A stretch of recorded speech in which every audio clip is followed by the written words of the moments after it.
บริวารทั้งหลายเหล่านี้แก่พระภิกษุสงฆ์ขอพระภิกษุสงฆ์จงรับผ้าป่าบางสกุลจีวรข้าพเจ้าทั้งหลายเพื่อประโยชน์และความสุขแก่ข้าพเจ้าทั้งหลายสิ่งกาลนานเดิน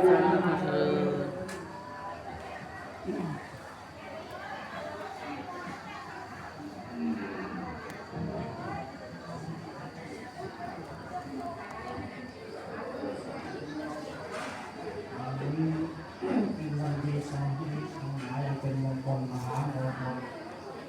ที่ทุกปีของบริษัทร่วมทำงานทุกช่องเพราะว่า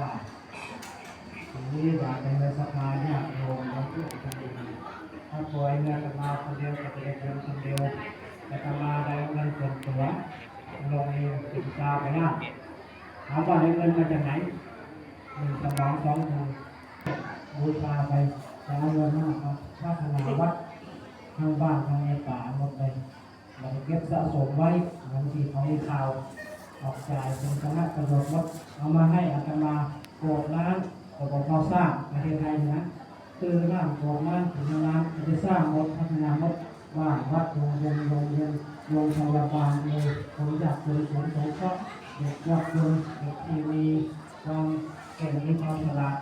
ทั้งเกิดในป่าจะส่งไปทำคนมาชื่อนะเด็กนี้แห่งมือสักเดือนนะครับบอกคือสภาญาติโยมในห้องเป็นการเป็นคนต้องการจะได้ไปเป็นปัจจัยเป็นทางเป็นมรรคองค์แปดทางที่เป็นไปสู่สวรรค์ถึงองค์นิพพานแก้วในการเป็นปัจจัยหัวทางของมนุษย์คือราบเรียบอย่างสมมติธรรมนุษย์ทางพุทธการของพระเจ้าในพระสูตรพระชาติมีสมมติธรรมนุษย์ชอบพัฒนาสมรรถนะ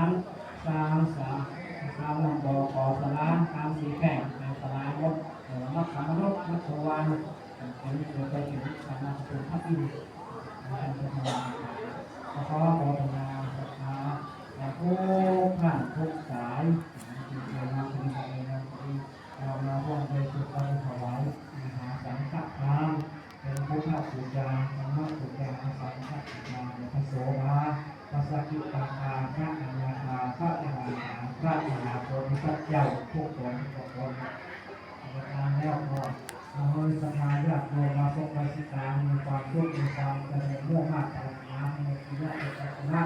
ในสมณะตั้งแต่พระฤาษีใจหายใจเกิดจะเป็นตัวหน้าอาปากมาปฏิตัวหน้าเป็นหน้าเดียวเดียวถึงกับสุดท้ายนามสิกขาก็จะจากโบราณกับอิทธิฤทธิ์หลายในหลักการเราจะตามหาสมุทรในจิตในทุกข์เกี่ยวกับศาสนาเรานี้เป็นการทำงานในการเรียนการงานเป็นปัจจัยในการสอนมาในหน้าประเทศเราจะต้องเป็นอย่างนอกวัดนี้เที่ยงและบางวันนี้ในช่วงการปฏิบัติการในช่วงการเรียนรู้ในการศึกษาเกี่ยวกับในสังคมการเป็นโตตั้งมาโสดาบันโสเกยะโสยะหาโยวิวัชชันโตสัพพะโลกโคสัพพะเทววัตวันตรายโยสุขีติภาวะภิวาทนาสิริสนิจังบุญธาอิโรจังมังหังวัฏโพธนาวัฏโพสิริวัฏยะสวัฏโพภะละวัฏโพวันตวัฏโพสุขวัฏโพโหตุสัพเวลาสุขาสันตุจุปันทวาคะเน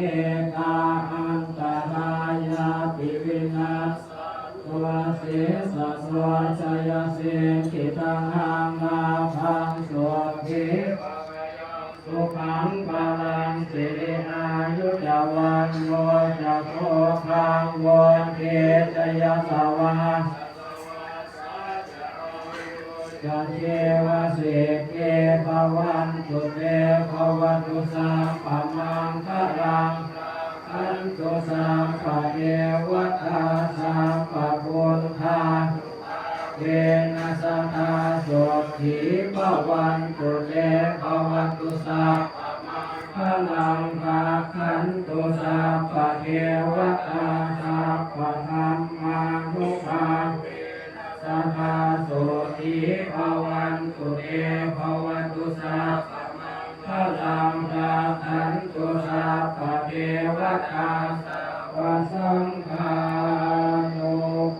อาเวนัสตาโสทิภวันตุเต